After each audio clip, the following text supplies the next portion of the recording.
Ang kwentong ito ay hango sa totoong buhay. Mula ito sa isa nating kabayan na itago na lang natin sa pangalang Mateo. Walang eksaktong taon, probinsya ng Masbate. Anong kalokohan na naman yung ginawa mo, Mateo? Bakit nagsusumbong na naman sa akin yung guro mo? Kailan ka ba talaga matututong bata ka? Wika ni Tandang Tomas. Wala naman po akong ginagawang masama, Lolo. Sila naman po yung nangunay, di ba sabi nyo? Huwag ko hahayaang apiin ako ng iba. Tugon ni Mateo. Naroon na nga tayo. Pero hindi ibig sabihin nun, gagamitin mo sa kanilang mga tinuro ko sa'yo. Tinuruan kita hindi para manakit ng kapwa mo. Pwede mong ipagtanggol lang yung sarili gamit nito. Pero hindi ka pwedeng ikaw yung mananakit, ay nako. Ngayon tignan mo yung ginawa mo. Magiging malaking problema na naman yan. Gusto mo bang lumipat na naman tayo ng tirahan? Tugon ni Tandang Tomas. Hindi po, Lolo. Ayoko na pong lumipat eh. Pasensya na po kayo. Hindi ko na po ulitin. Lumaki sa piling ng Lolo Tomas itong si Mateo. Bata pa lang ay iniwan na ng mga magulang at hindi na muling binalikan. Walang nakakaalam kung saan nagpunta ang mag-asawa. May ilang nakapagsabing patay na daw ang mga ito dahil sa malubhang karamdaman. Ngunit para kay Mateo, wala siyang pakialam dahil simulat sa pool magkawalay ang paslit. Si Tandang Tomas na ang nakasama nito. Kasalukuyang 10 taong gulang at nag-aaral sa ika-5 baitang. Sa murang edad, minulat ng matanda ang apo sa mundo ng lihim na karunungan. Kilalang manggagamot at antingero si Tandang Tomas.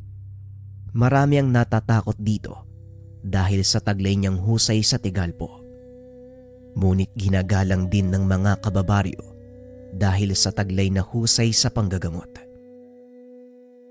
Tinuruan ni Tandang Tomas ang apo ng mga dasal pang depensa para na din sa kanyang kaligtasan dahil bilang manggagamot, hindi lang tao ang nakakasagupa.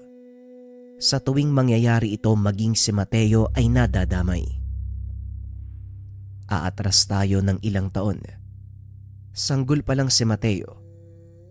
May naging pasyente itong nabiktima ng kulam. Nagawa niyang talunin pero si Mateo ang binalikan. Nadala na ang matanda kaya kahit alam niyang magiging mapanganib, binaunan niya ng mutya sa katawan ng sanggol. Simula noon, hindi na muling ginambala ng mga elemento ang bata.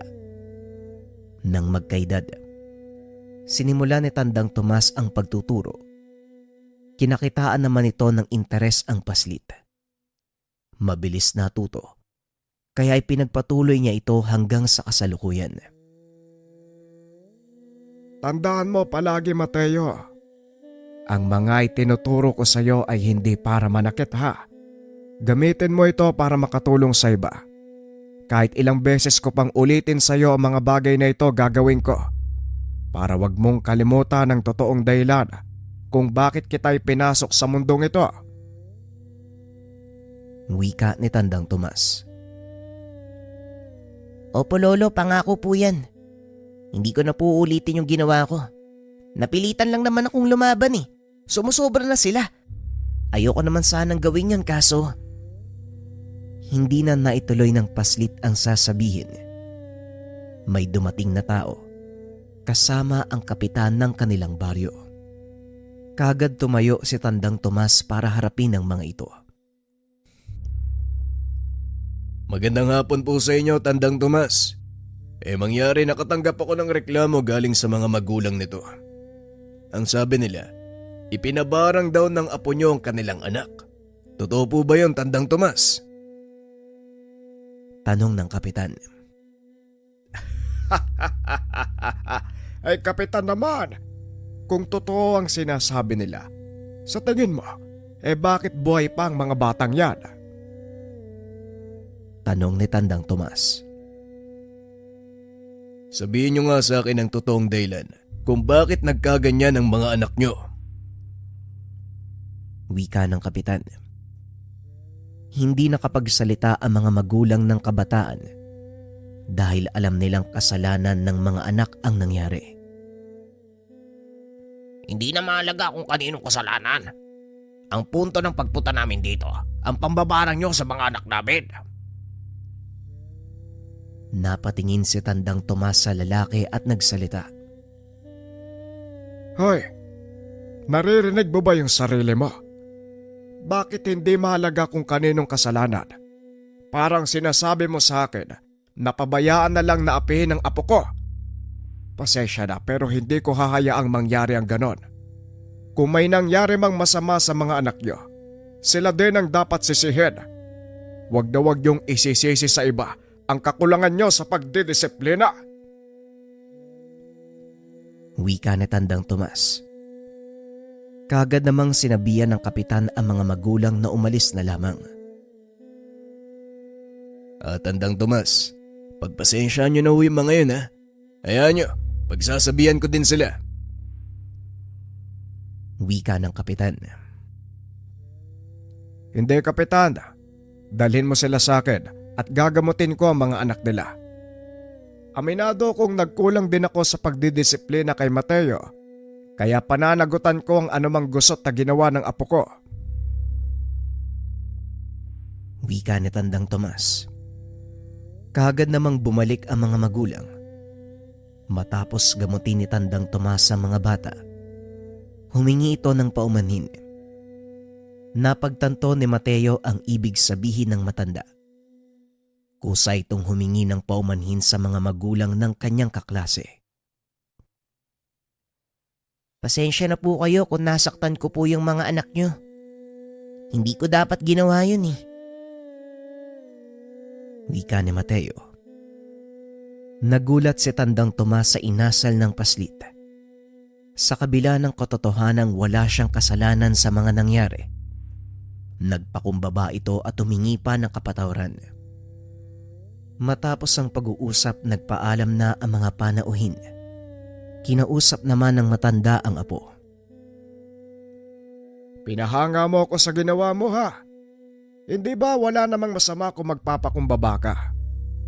Halika sa kusina nang makapaghapunan na tayo. Wika ni Tandang Tomas. Ito ang naging simula para kay Mateo. Naging ugali ng paslit na umiwas na lang sa gulo. Nadala ito hanggang sa nagbinata. Nang mga sandaling ito, nasa edad 18 si Mateo. Nagtatrabaho sa bayan ang binata para kahit papano makatulong sa mga gastusin. Patuloy pa rin nang gagamot si Tandang Tomas sa kabila ng katandaan. Ilang beses na itong pinagsabihan ni Mateo dahil nararamdaman ng binata ang unti-unti nitong panghihina. Lolo, pwede naman na kayo magretiro sa panggagamot. Wala namang magagalit kung gagawin nyo yun eh. Mahina na ang katawan nyo at hindi magtatagal, maaari nang bumigay ang kalusugan nyo. Wika ng binatang si Mateo. Alam mong hindi ko maaaring iwanan ang tungkulin ko, lalo't hindi pa handa ang lahat. Makakapagpahinga lang ako kung masisiguro kong magiging maayos ang lahat sa oras na iwanan ko ang mundong ito. Wika ni Tandang Tomas. Hindi lubusang maunawaan ng binata ang ibig sabihin nito. Hindi ko naman po kayo maintindihan. Kumain na nga lang po tayo. Tugon ni Mateo. Sa paglipas ng mga araw, naging madalas ang pagkakasakit ng matanda. Paminsan ay pinipilit na lang nitong bumangon para harapin ang mga nagpapagamot. Isang araw, sinundo ng kapitbahay si Mateo sa trabaho. Ayon dito, nawalan ng malay ang kanyang lolo Tomas. Dali-daling umuwi ang binata Nakita nitong pinapaypayan ng isa sa mga kapitbahay ang matanda. Ano pong nangyari kay Lolo Tomas? Tanong ni Mateo. Naimatay sa kalagitnaan ng paggagamot Hindi na kaya ng Lolo Tomas mo ang manggamot, Mateo. Kailangan niya ng huminto. Wika ng kapitbahay na si Mang Alan. Matagal ko nang sinasabi sa kanya na magpahinga. Pero hindi naman siya nakikinig sa akin, Manong.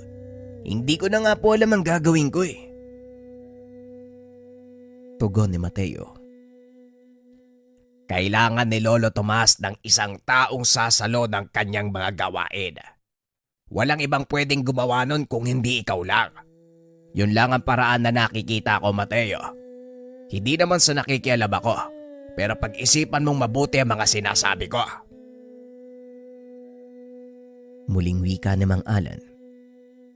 Pinauwi nito ang mga natitirang pasyente. Hindi na din muna bumalik si Mateo sa trabaho. Nanatili ito sa tabi ng matanda. At habang pinagmamasdan niya ito, hindi maalis sa isipan ng binata ang sinabi ng kapitbahay. Mukhang tama si Mang Alan, Lolo. Hayaan nyo. Seseryosohin ko na mga tinuro nyo sa akin. Siguro nga ito ang tadhana ko. Wika ng binata. Nang gabing iyon nagpasya si Mateo na tuluyang sundan ng yapak ni Tandang Tomas. Kinabukasan, maagang nagpunta sa bayan ang binata upang magpaalam sa amo. Nauunawaan naman ito ang binata at nang makauwi, kagad niyang kinausap si Tandang Tomas. Lolo, may tatanong po sana ako sa inyo kung ayos lang. Bungad ni Mateo. Ano naman yun, Apo? Mukhang seryoso ang itatanong mo Tugon ng matanda. Gusto ko po kasing matutong manggamot, Lolo. Pwede niyo ba akong turuan uli? Muling wika ni Mateo. Wala na akong dapat ituro pa sa'yo, Mateo. Alam mo na ang lahat ng dapat mong malaman. Ang kailangan mo na lang, ilapat ito sa aktwal na gamutan. Tugon ni Tandang Tomas. Pero hindi po ako sigurado kung talagang alam ko na ang gagawin, Lolo. Kaya nagdadalawang isip ako Pero ngayon, siguro tama lang na gamitin ang lahat ng mga natutunan ko mula sa inyo. Kayo na din po nagsabi noon, ang mga kalamang ito ay para makatulong sa ibang tao. Wika ni Mateo. Napangiti naman ang matanda. Dahil sa wakas ay tinanggap ng apo ang kanyang kapalaran bilang isang manggagamot. Ang buong akala ni Mateo, doon na matatapos ang lahat. Wala itong kaalam-alam na yun pa ang simula ng pagbabago sa kanyang buhay. Nagsimulang manggamot si Mateo sa ilalim ng paggabay ni Tandang Tomas. Itinuro ng matanda ang mga dapat niyang gawin. Nung una ay simpleng bate o panlalaro ng engkanto lang ang nagagawa nitong gamutin. Habang tumatagal, lalong lumalalim ang kaalaman ng binata. At habang lumalalim ang karanasan nito, lalo ding lumalakas ang mga nakakalaban ng binata. Hanggang sa makatapat nito ang isang mangkukulam. Nang mga sandaling iyon, nasa kalagitnaan ng panggagamot si Mateo nang dumating ang dalawang kalalakian. Akay-akay ng mga ito ang isa pang lalaki na namamaga ang buong katawan. Anong nangyari sa kanya? Kung maaari antayin niyo ako sandali Iga niyo siya sa papag. Dadaluan ko kagad pagkatapos ko dito. Wika ni Mateo. Pinagmamasdan lang ni Tandang Tomas ang apo. Nang biglang napasigaw ang kakarating lang na pasyente. Kaya kagad tumayo ang matanda upang suriin ito. Kagad inawat ang binata sa ginagawa. Mateo, Bukag kailangan mong unahin ng isang ito. Wika ni Tandang Tomas. Nilingon ng binata ang pasyente. Nakitang sumusuka ito ng kulay berdeng likido. Hindi pangkaraniwang gambala ang nangyari sa kanya. Sabihin niyo sa akin kung ano nangyari. Tanong ni Mateo. Kagad namang nagkwento ang kasama ng pasyente. Ayon dito may nakaalitan ang kanilang kasama. Ilang araw lang ang nakalipas. Nagsimulang mamaga ang tiyan nito. Hanggang sa tuluyang lumala. Nung una ay malinaw na laway ang sinusuka nito. Ngunit kalaunan ay nag-iba ang kulay. Napatingin si Mateo kay Tandang Tomas na noon ay sinalo ang unang pasyente. Alam kong may katanungan ka, Mateo. Sandali lang. Tatapusin ko lang yung paghilot sa pasyente. Bantayan mo muna yan. Maya-maya ay tumayo ang matanda at pinuntahan ng binata. Hinawakan nito ang magkabilang kamay ng kakarating lang na pasyente. Nagulat ang matanda at kagad binitawan ang kamay nito. Nakulam ang taong to. Sabihin niyo sa akin kung sino ang nakaalitan niya. Wika ni Tandang Tomas.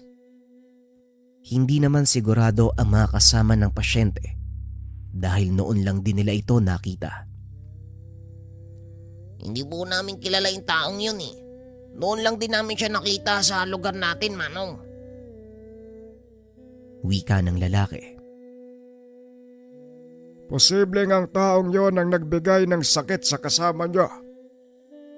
Mateo, sa pagkakataong ito, mukhang ako ang kailangang makipagtuos sa mangkukulab. Hindi pa sapat ang karanasan mo para dito. Wika ni Tandang Tomas. Tumanggi si Mateo na ipasa sa matanda ang pasyente. Alam ng binata na maaari niya itong ikamatay. Hindi, Lolo. Ako ang makikipagtuos sa kanya. Ito ang unang beses kong makikipaglaban sa isang mangkukulam, kaya hayaan niyo ako. Tugon ng binata. Pasensya na, iho. Pero hindi ko maaaring isugal ang buhay ng pasyente dahil lang sa kagustuhan mo. Maraming bagay ang dapat mong isaalang-alang kapag makikipagtuos ka sa isang mangkukulab. Isa na dito ang antas ng kakayahan mo. Kung ihahambing sa kalaban, wala ka pa sa kalingkingan nito. Muling wika ni Tandang Tomas. Hindi na nakipagtalo pa si Mateo. Bagaman natatakot na hindi kayanin ng matanda ang proseso, isinaalang-alang ni Mateo ang posibilidad na maaaring mapahamak ang pasyente sa oras na magkamali siya. Hindi na nagsayang ng oras ang matanda. Kagad na nitong sinimulan ang ritual ng panghuli sa mangkukulam. Mabilis niya itong nagawa. Kaso nga lang, hindi inaasahan ni Tandang Tomas ang sumunod na nangyari. Nang mga sandaling iyon, nakapasok na sa kaluluwa ng pasyente ang mangkukulam. Sinusubukan pa din ni Tandang Tomas na tanungin ito. Anong pangalan mo? At anong pakay mo sa pagkulam sa taong ito? Unang tanong ni Tandang Tomas. Hindi sumasagot ang pasyente. Nakatitig lang ito sa malayo na parang hindi naririnig ang matanda. Bagay na napansin naman ni Mateo. Lolo, bakit parang hindi siya sumasagot? Wala po akong nakikita ang reaksyon sa pasyente. Wika ni Mateo. Tama ka po. Wala namang kulang sa ritual na ginawa ko. Alam kong nahuli ko na ang mangkukulam eh. Pero hindi ko magawang kumonekta sa kanya. Sandali, susubukan ko ulit. Tugon ni Tandang Tomas. Sa pangalawang pagkakataon, tinanong niya ito.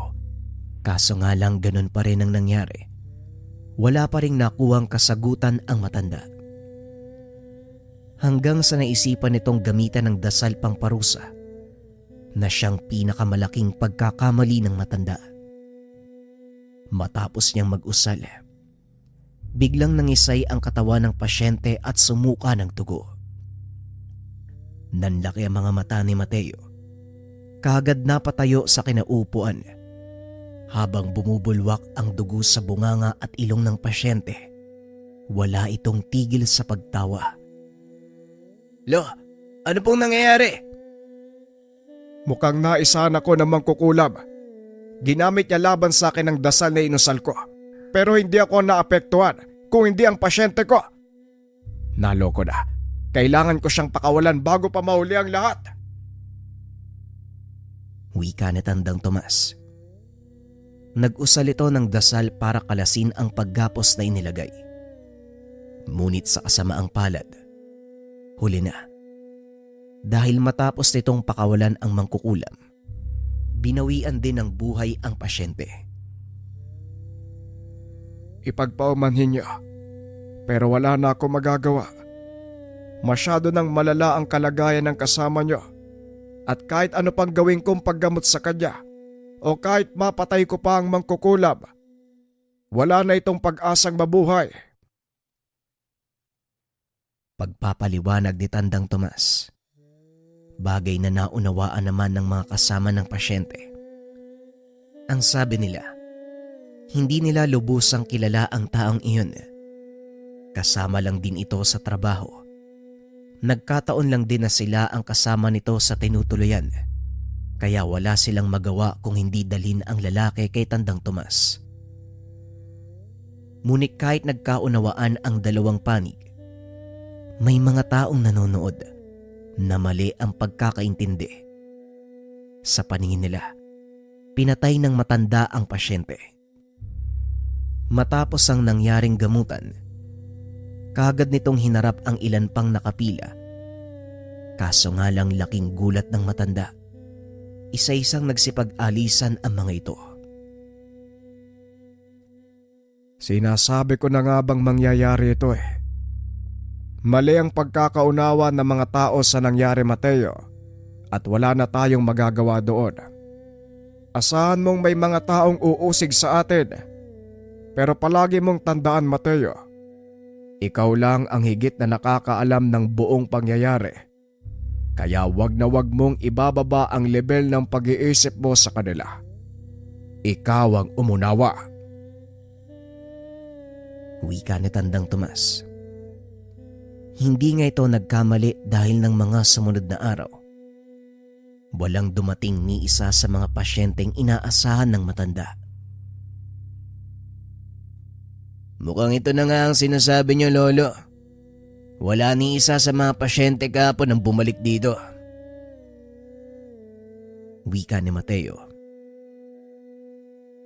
Hayaan mo na, Apo. Hindi mo hawak ang isipan ng mga tao. Ang mabuti pa, tulungan mo na lang akong maganda ng agahan. Maaga tayo mag-almusal at may gagawin ako. Wika ni Tandang Tomas. Pumasok ng tahanan si Mateo at naghain. Matapos nun, lumabas ng bahay ang binata upang alalayan papasok ang matanda. Gawa ng hindi na ito masyadong nakakalakad. Habang papasok ang dalawa, may mga kalalakihang biglang dumating. Pinagtataga ang mga ito. Hindi nagawang makalaban ni Mateo dahil mas pinili nitong depensahan ang matanda. Nagtamo ng malubang sugat ang binata at dahil nakayapos ito kay Tandang Tomas, hindi napansin ng mga kalalakihan ang matanda. Dali-daling umalis ang mga ito sa takot na baka may makakita ng kanilang ginawa. Sa mga natamong pinsala, hindi na nagawa pang madala ang binata sa ospital. Binawian ito ng buhay sa mismong bakuran ng kanilang tahanan. Sa pag-aakalang tapos na ang lahat, laking gulat ni Mateo nang magising siyang nakahandusay sa bakuran. Katabi ang walang malay na si Tandang Tomas. Hindi maunawaan ng binata ang nangyari. At ang mas lalong nakakagulat, ang pagkawala ng mga natamo niyang sugat sa katawan. Tandang-tanda ni Mateo ang naganap. Sinalo niya ang lahat ng taga mula sa dalawang kalalakian. Ramdam nito ang unti-unting pagkalunod ng kanyang baga dahil sa dugo. Ngunit ang nakakapagtaka, kung bakit buhay pa siya. Binuhat ng binata si Tandang Tomas papasok sa tahanan. Nang humarap ito sa salamin, napansin ng binata ang nakasuot na kwintas sa kanyang leeg. Hindi alam ni Mateo kung kailan ito napunta sa kanya. Ngunit hindi na ito pinagtuunan ng pansin dahil ang mas mahalaga, ang buhay ng matanda. Ilang sandali lang ay umubo si Tandang Tomas. Dahan-dahang nagkamalay. Hinawakan ni Mateo ang kamay nito at napangiti naman ang matanda. Salamat sa Diyos at gumana sa iyo ang bertud ng linta. Hindi na ako magtatagal pa, Mateo. Ito na ang huling kaalaman na may papasa ko sa iyo. Ingatan mo ang mutya ng lintang nakasuot sa leeg mo. Hindi ka nito papabayaan. Gamitin mo sa kabutihan ng bertud. Naway wag mapuno ng paghihigante ang iyong puso dahil sa naganap. Tandaan mo palagi ang bilin ko. Walang masama kung magpapakumbaba ka. Wika ni Tandang Tomas. Hindi lolo, gagaling po kayo. Huwag na po kayo magsalita. Magpahinga lang po kayo. Teka sandali, kukuha ako ng mga gamit. Wika ni Mateo. Akmang tatayo na sana ito nang hawakan ni Tandang Tomas ang braso ng binata. Huwag ka nang mag-abala, apo. Oras na para magpahinga ako. Kaya hayaan mo na akong makapagpahinga. Malaki ang pananalig ko sa iyo. Alam kong magagampanan mo ng maayos ang tungkuling iiwan ko. Huwag mo lang kakalimutan ang dahilan kung bakit tayo tumutulong sa iba. Ito ang magsisilbing gatong sa dati mo pang nag-aalab na ningas. Huwag mo itong hahayaang mapalong, Mateo. Wika ng matanda. Unti-unti nitong binitawan ang kamay ni Mateo. Wala nang nagawa ang binata, kundi tanggapin ang katotohanan na wala na ang kaisa-isang taong nag-aruga sa kanya sa loob ng mahabang panahon. Habang nagdadalamhati ang binata, dumating si Mang Alan. Inalalayan si Mateo. Tinulungang ihanda ang labi ni Tandang Tomas para sa burol. Kinagabihan, matyagang nakaupo ang binata sa tabi ng kabaong nito. Ilang kababaryo lang ang naroon. Alam ni Mateo na ito ang mga taong naniniwala kay Tandang Tomas. Isa-isang naglapitan ang mga ito para mag-abot ng pakikiramay. Matapos ay nagpaalam na ding umuwi. Mag-isa lang si Mateo ng mga sandaling iyon nang dumating ang tatlong kalalakian. Totoo pala yung sinabi ng mga chewing ko. Patay na nga si Tandang Tomas. Nararapat lang sa kanya yan. Marami ng atraso sa tatay ko, matandang yan eh. Masyado kasing mayabang. Ayan tuloy, tignan mo ang sarili mo, tanda. Nasaan ka ngayon? Pantay ang paang natutulog sa kahon. Pangungutya ng isa sa mga kalalakian habang nakadungaw sa kabaong ni Tandang Tomas. Tumayo sa kinauupuan si Mateo at hinarap ang mga ito. Magandang gabi sa inyo. Salamat sa pagpunta sa burol ni Lolo. Maupo muna kayo. Maghahanda ako ng kape. Wika ni Mateo. Nang mga sandaling iyon, kakarating lang din ni Mang Alan galing sa kanilang tahanan. Kasama nito si Kapitan Mando at ilan pang mga kakilala ng matanda. Napansin nito ang mga kalalakian. Nilapitan niya si Mateo. Mateo, kumusta? May problema ba dito? Tanong ni Mang Alan. Wala naman po, Manong. Nagpapasalamat lang po ako sa mga Ginoo sa pagdalo nila sa burol ni Lolo Tomas. Napangiti ang lalaki. Tinapik ang pisngi ni Mateo. Ganyan nga. Manahimik ka na lang. Dahil wala ka namang magagawa eh. Makalis na nga lang dito. Dumating na yung mga pakialamero. Wika ng lalaki. Nagsunura naman ang mga kasama nito. Mabuti na lang hindi mo na pinatulan yung mga taong yun ha. Halang yung kaluluwa niya ni Adonis. Anak siya ng isa sa mga mangkukulam na nakaharap ng lolo mo noon.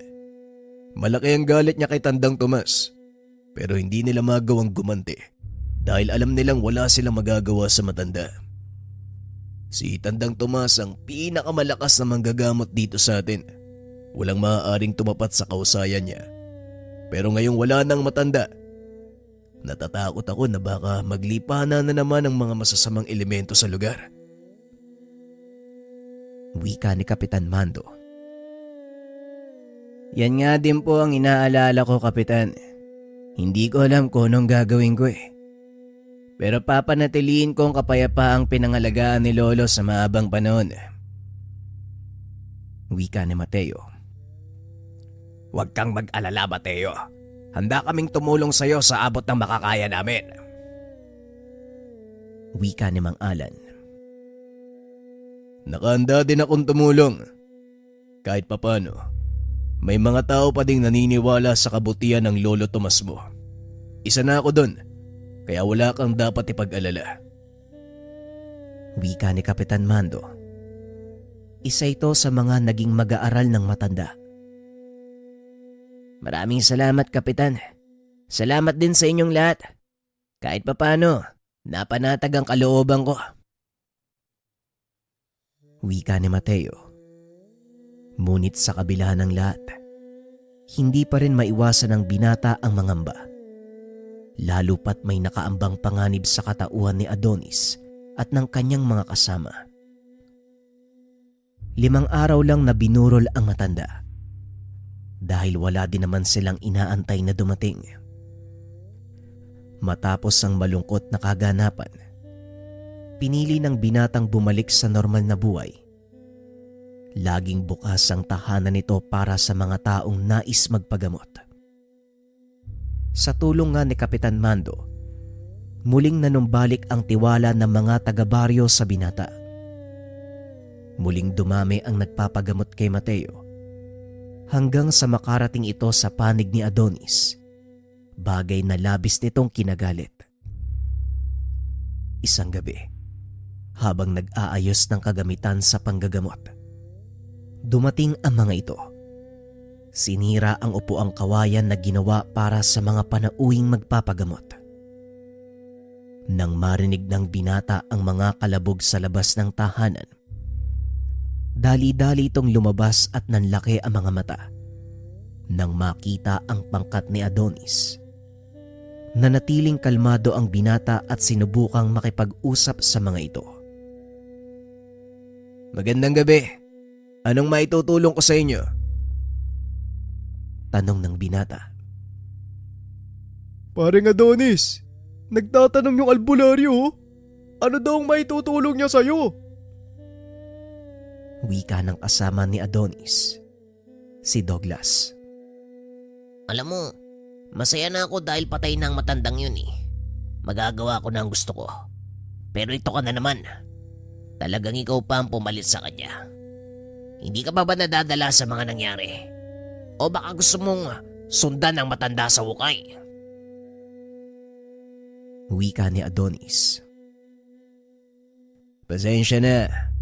Pero wala akong masamang tangka kanina man. Nanggagamot ako para makatulong.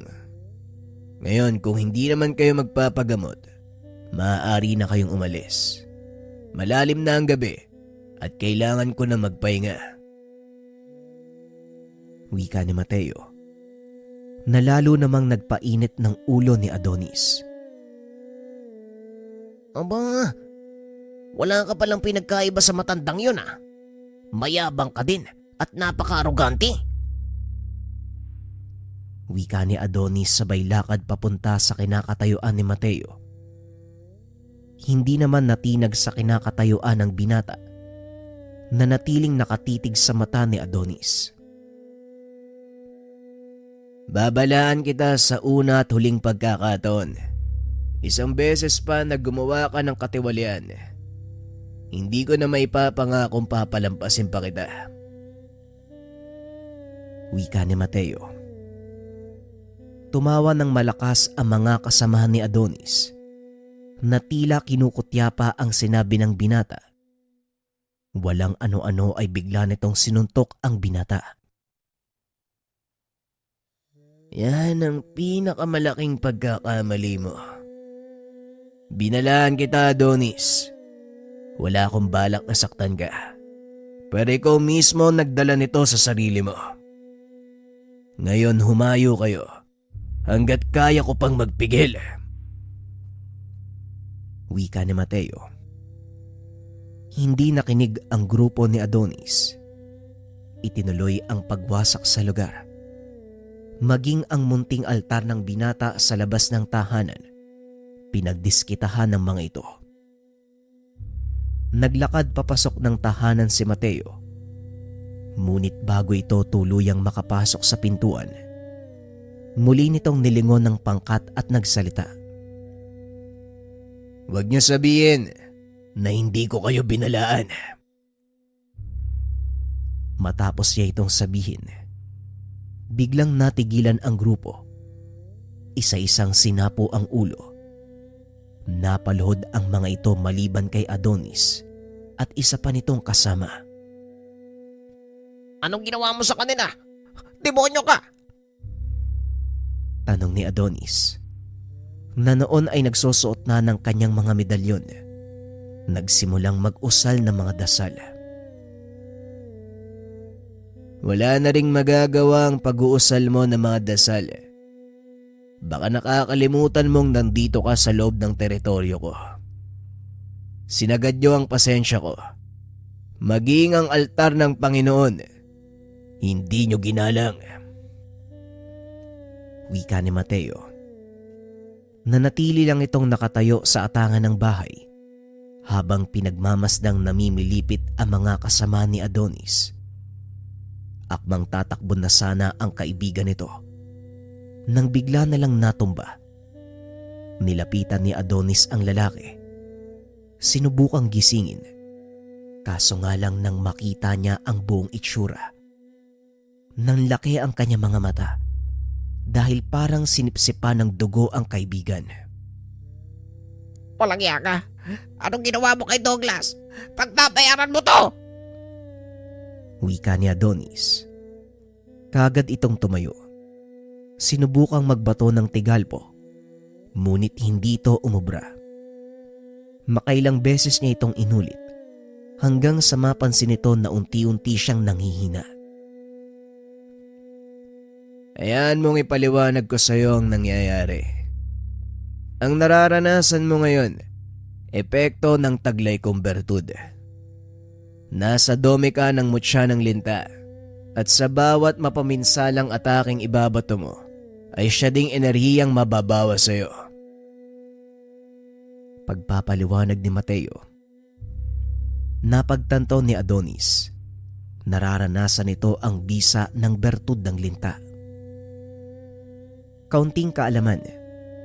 Ang bertud ng linta ay may kakayahang higupin ang anumang karamdamang dulot ng espiritual na atake. Kaya mainam itong tangan para sa mga manggagamot. Ngunit pwede ring gamitin ang mutya bilang panlaban dahil sa kakayahan nitong humigop ng enerhiya. Balik tayo sa kwento.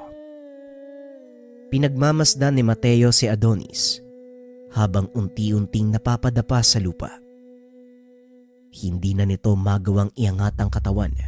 Unti-unti na siyang natutuyo. Itigil mo to, pakiusap. Ayoko pang mamatay. Wika ni Adonis. Ngunit sa kasamaang palad, wala nang magagawa si Mateo. Alam mo kung may kabutiang maidudulot ang bertud ng linta, meron ding kasamaan. Ito ang nangyayari sa'yo ngayon. Pasensya na. Pero wala na ako magagawa para pigilan ang mga nagaganap.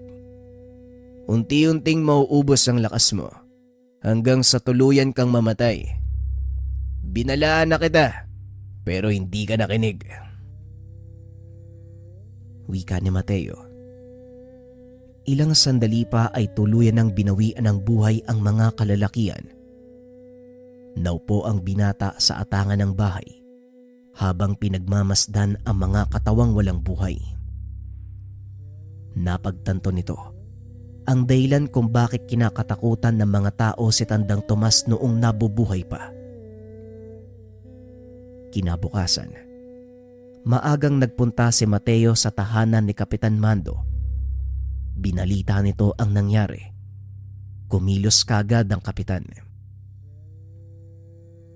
Malaking kaguluhan to, Mateo. Hindi ko alam kung paano kong pagtatakpan ang nangyari. Pasensya na, pero mukhang wala akong maitutulong sa'yo. Wika ni Kapitan Mando. Hindi ko po kailangan pagtakpan ng nangyari. Handa po akong managot kung kinakailangan. Tugon ni Mateo. Lingid sa kaalaman nito na naroon si Mang Alan. Wala kang papanagutada dahil sila ang sumugod sa iyong tahanan. Kung sa legal natin titignan, hindi ka makukulong. Pero ang malaking problema natin dito, ang mga kaanak ni Adonis. Alam mo naman kung ano sila, hindi ba? Wika ni Mang Alan. Yan mismo ang sinasabi ko. Wala kang magiging problema sa batas dahil sila ang sumugod sa'yo. Maaari mo itong malusutan, pero hindi ang ganti ng kanilang mga kaanak. Magpapatuloy ito hanggat hindi nila nakukuha ang paghihiganti. Wika ni Kapitan Mando. Kung ganon, mukhang kailangan ko silang pagandaan. Tugon ni Mateo. Mag-iingat ka, Mateo, dahil iba ang taktika ng mga taong yun. Hindi sila direktang gaganti sa'yo. Sa halip gagamitin nila ang mga taong naging malapit at naniniwala sa kakayahan mo. Muling wika ni Kapitan Mando. Bagay na hindi pwedeng mangyari. Kung yan ang gusto nila, mas mabuti pang dalhin ko sa kanila ang laban. Nagulat ang dalawa sa sinabi ng binata. Hindi nila lubos akalain na maririnig ito mula kay Mateo. Gayunpaman, gaya ng ipinangako ng kapitan, hindi nito tinalikuran ang binata. Matapos ang kaganapan, mapayapa namang lumipas ang mga araw. Tuloy pa rin sa gawain si Mateo. Ngunit sa pagkakataong ito, hindi na umaalis si Kapitan Mando sa kanyang tabi. Alam nito kung paanong gumalaw ang pamilya ni Adonis. Anumang oras ay sasalakay ang mga ito. Hindi nga nagkamali ang kapitan. Sa kalagitnaan ng panggagamot ni Mateo, isang babae ang dumating. Walang pagdadalawang isip na pumasok sa tahanan ng binata. Napatayo si Kapitan Mando nang makilala kung sino ang babaeng iyon. Aling Guada, ano po ang ginagawa niyo dito? Tanong ng kapitan. Naparito ako para kausapin ng manggagamot. Kaya tumabi ka sa dadaanan ko, Manda! Wika ni Aling Guada. Tumabi sa Kapitan Mando. Kagaya ni Tandang Tomas. Kinakatakutan din ang matandang ito. Dahil naman sa lawak ng kaalaman sa kulam at iba pang may kaugnayan sa kaliwa. Magandang araw po. Ano pong may paglilingkod ko sa inyo? Tanong ni Mateo. Ikaw pala ang sinasabi nilang Matea. Hindi ko naman nakikita sa iyo ang pagiging marahas. Sa totoo lang, kalmado ang pagkatao mo. Taliwas ito sa mga narinig ko sa aking mga kaanak. Ngayon kung iyong mamarapatin, maaari ba kitang makausap ng sarilinan? Tanong ni Aling Guada. Hindi pamilyar kay Mateo ang itsura nito dahil noon pa lang niya nakita ang matanda. Pinaunlakan ng binata ang kahilingan, pansamantalang tinigil ang ginagawa. Ano po may paglilingkod ko sa inyo? Pero bago ang lahat, sino po ba kayo at saan kayo nanggaling? Tanong ni Mateo.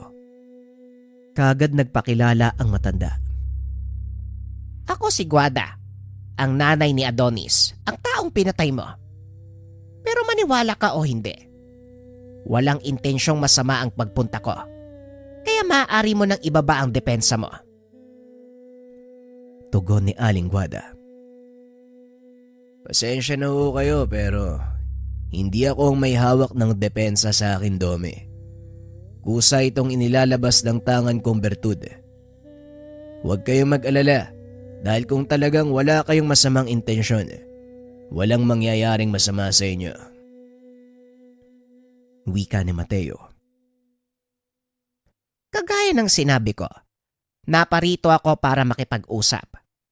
Ang totoo, gusto ko makita ang dahilan kung bakit nagalit ng husto ang anak ko sa'yo. Pero sa kabilang banda, alam ko din ang totoong pag-uugali niya. Kaya paniguradong may malalim na dahilan kung bakit siya sumugod sa dome mo nang hindi nag-iisip. Wika ni Aling Guada. Nagalit sa akin ang anak niyo dahil sinundan ko ang yapak ni Lolo Tomas.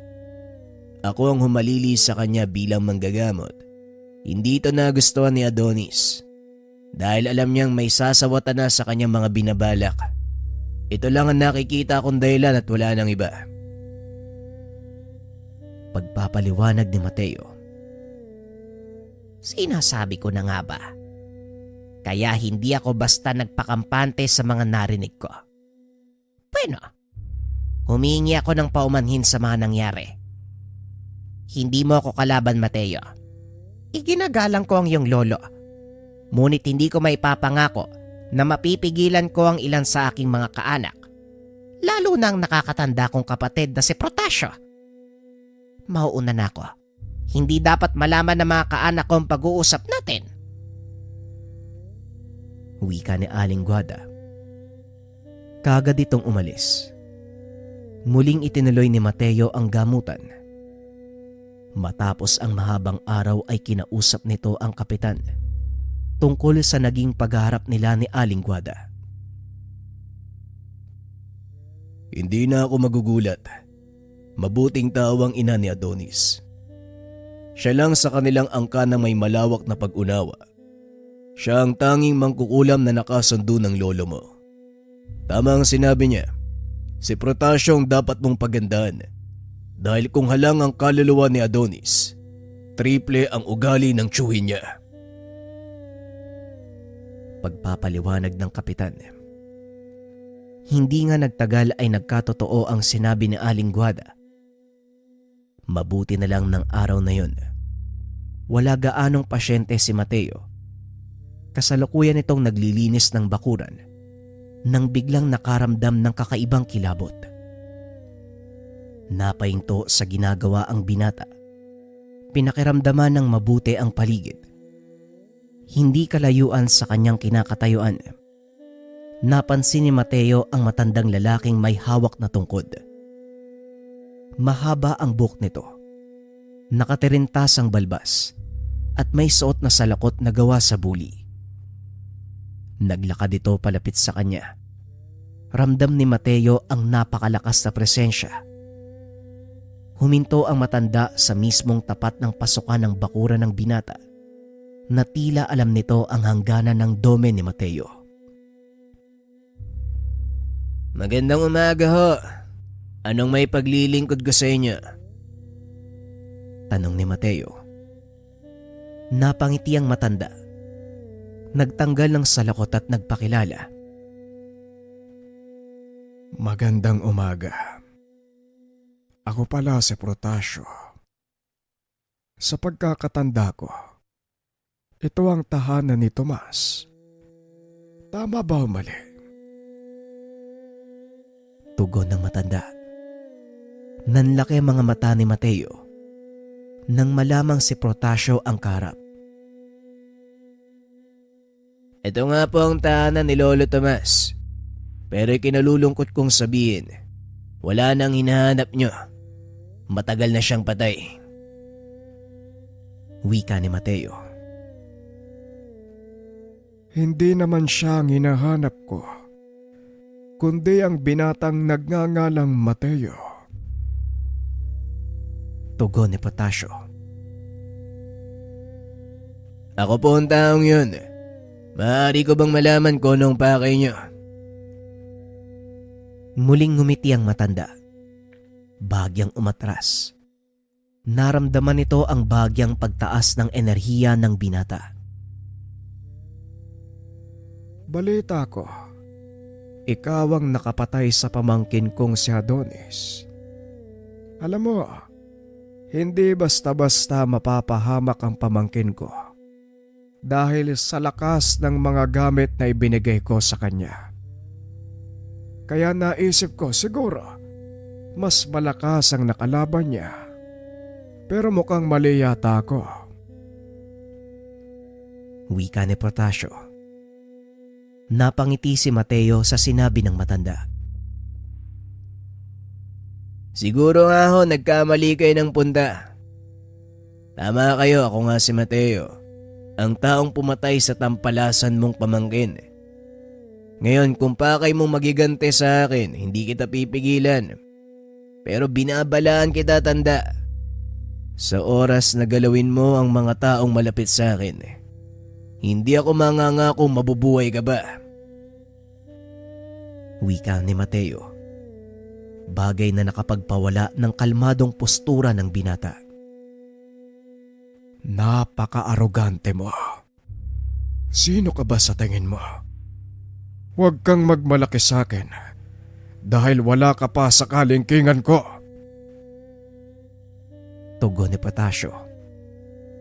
Nanggigigil ito. Halos lumuwa na ang mata habang nagsasalita. Samantalang si Mateo naman, nanatiling kalmado. Bago pa man dumating ang araw na yun, napaghandaan na ng binata ang mga mangyayari. Bawat pasyenteng lumalapit sa kanya, nagawa nitong bigyan ng pangontra. Pasensya na ha. Marami pa akong gagawin, Manong. Ngayon kung wala ka nang sasabihin, maaari ka nang umalis. Wika ni Mateo. Sige lang, ipagpatuloy mo lang ang pagiging arogante. Kung sa bagay, hindi naman ikaw ang personal na makakatikim ng galit ko, kundi ang mga taong malapit sa'yo. Gaya ng ginawa mo sa pamangkin ko. Wika ni Protasio. Muling nilingon ni Mateo ang matanda. Hindi nito inaasahan ang isasagot ng binata. Sige lang, gawin mo yung gusto mo, tanda. Wala akong pake. Matapos ay lumakad na ito palayo. Lingid sa kalaman ni Protasio, pilit siyang pinapalakad ng binata papasok sa bitag nito. Nagbato ng tigalpo ang matanda na siyang pinakamalaking pagkakamali. Sinadyang saluhin ni Mateo ang atake bilang bahagi ng kanyang plano. Ibinaba nito ang depensa. Paiwatig na nagawa siyang talunin ng matanda. Umarteng nahihirapan ng binata hanggang sa tuluyan itong napadapa sa lupa. Hanggang diyan ka lang pala. Mukhang nagkamali nga ako. Ngayon napapaisip ako kung totoo ba ang sinasabi ng ilan sa aming mga kaanak. Sa nakikita ko ngayon, wala kang pinagkaiba sa maihinang klase ng manggagamot na pinaglalaroan ko. Wika ni Protasio habang nakatutok sa binata ang dulo ng tungkod nito. Bigla namang dumating si Mang Alan at Kapitan Mando. Mateo! Walang yaka, Protasio. Bitawan mong binatang yan. Kami ang harapin mo! Wika ni Kapitan Mando. Napalingon si Potasio. Nagulat nang makita kung sino ang nagsalita. Tignan mo nga naman. Ang alibughang mag-aaral ni Tandang Tomas. Ikaw ba ang nagmana ng bertud naglenta? Bakit hindi ko nararamdaman sa'yo? Wika ni Potasio. Tama ka. Kaya ako ang harapin mo. Kung gusto mong maramdaman ang bigat ng parusang ibibigay ko sa'yo. Wika ni Kapitan Mando sabay bunot ng itak. Ay nako, huwag kang magpatawa, Mando. Kung ikaw ang tagapagmana ng bertud, bakit mo kakailanganin ng itak sa pakikipaglaban? Tugon ni Potasio. Biglang sumugod si Kapitan Mando. Kaagad namang dumepensa ang matanda. Nalibang ito sa pakikipaglaban na nagbigay naman ng pagkakataon kay Mateo na kalasin ang tigalpong binitawan sa kanya ng kalaban. Muli nitong itinaas ang depensa sa lugar. Bagay na kaagad namang naramdaman ni Potasio. Dali-daling umatras si Kapitan Mando dahil alam niya kung ano ang susunod na mangyayari. Hindi ko inaasahan na madadala ka sa pangguguyo ko, tanda. Ngayon dahil sa galit mo, nahulog ka sa patibong. Wika ni Mateo. Muling nagbato ng tigalpo ang matanda. Ngunit hindi nito magawang patamaan si Mateo. Ilang ulit niya itong ginawa. Sinadya ng binata na tamaan siya nito. Sa oras na tumama ang tigalpo sa katawan ng binata, unti-unti namang nararamdaman ni Protasio ang panghihina. Alam ko ang epektong ito. Kung hindi ako nagkakamali, ito ang bisa ng bertud naglenta. Pero paanong hindi ko kaagad naramdaman sa'yo? Tanong ni Potasio, habang pilit na bumabawi mula sa sariling atake. Masyadong nakatuon ang isipan mo sa pagigande. Kaya hindi mo naramdaman ang pinakamaliit na detalye. Mukhang matutulad ka sa pamangkin mo. Pero bibigyan kita ng pagkakataon. Ang buhay mo nakasalalay sa magiging sagot mo. Wika ni Mateo. Inakala ni Protasio na manlilin lang nito ang binata, kaya sinubukan niyang sakyan ang mga gusto nitong mangyari. Sabihin mo sa akin kung ano ang gusto mong gawin ko. Hindi naman ako mahirap kausap. Wika ni Potasio. Kung ganon, sige. Makakalis ka sa lugar na ito.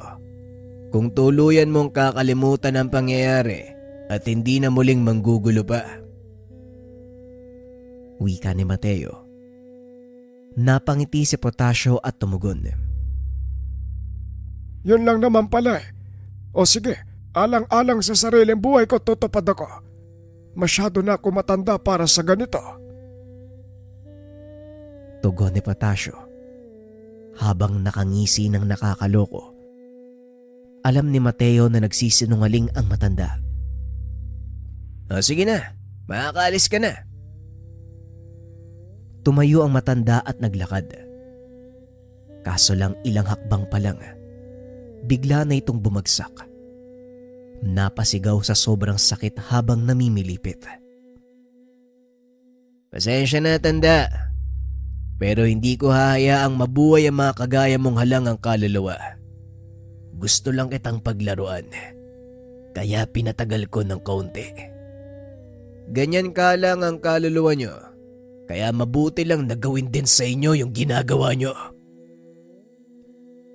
Hinayaan ni Mateo na higupin ng kanyang bertud ang buhay ni Potasio. Matapos ay sinunog nila ito upang walang maiwang bakas. Pagkalipas ng ilang araw bumalik si Aling Guada upang mangamusta sa kalagayan ng binata. Pinaliwanag nito ang nangyari sa nakakatandang kapatid.